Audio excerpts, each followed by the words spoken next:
మాజీ ఎంపీ విజయసాయిరెడ్డి కుమార్తె నేహారెడ్డి ఆమె కంపెనీకి హైకోర్టు మరోసారి భారీ జరిమానా విధించింది. విశాఖ జిల్లా భీమిలి బీచ్కు సమీపంలో నిర్మించిన కాంక్రీట్ గోడలో మిగిలింది కూల్చేందుకు మరో 32 లక్షల రూపాయలు జీవీఎంసీకి జమ చేయాలని కోర్టు ఆదేశించింది.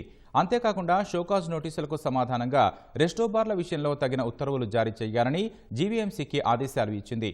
తదుపరి విచారణను 2 వారాలకు వాయిదా వేసింది.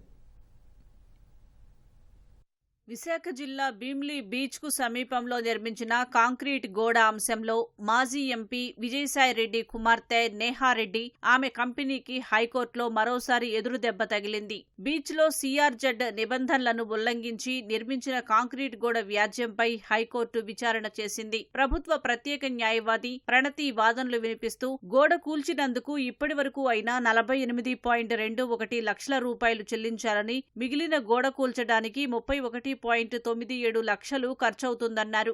ఆ నేపథ్యంలో ఆ సొమ్ము చెల్లించాలని నోటీసు ఇచ్చామన్నారు.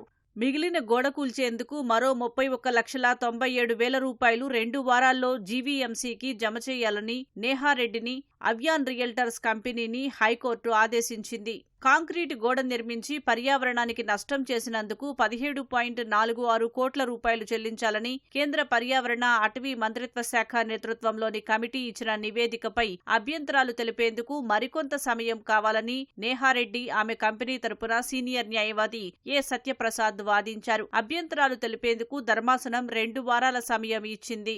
ఎంఓఈఎఫ్ తుది నిర్ణయంపై అభ్యంతరం ఉంటే తగిన వేదికలో సవాలు చేసుకునేందుకు నేహారెడ్డికి, ఆమె కంపెనీకి అవకాశం ఇచ్చింది. మరోవైపు షోకాజ్ నోటీసులకు సమాధానంగా రెస్టోబార్ల యజమానులు ఇచ్చిన వివరణను పరిగణలోకి తీసుకుని 2 వారాల్లో తగిన ఉత్తర్వులు జారీ చేయాలని జీవీఎంసీ అధికారులను ఆదేశించింది. తదుపరి విచారణను 2 వారాలకు వాయిదా వేస్తూ హైకోర్టు ప్రధాన న్యాయమూర్తి justice Dheeraj Singh Thakur, justice R Raghunandan రావుతో కూడిన ధర్మాసనం ఈ మేరకు ఉత్తర్వులిచ్చింది.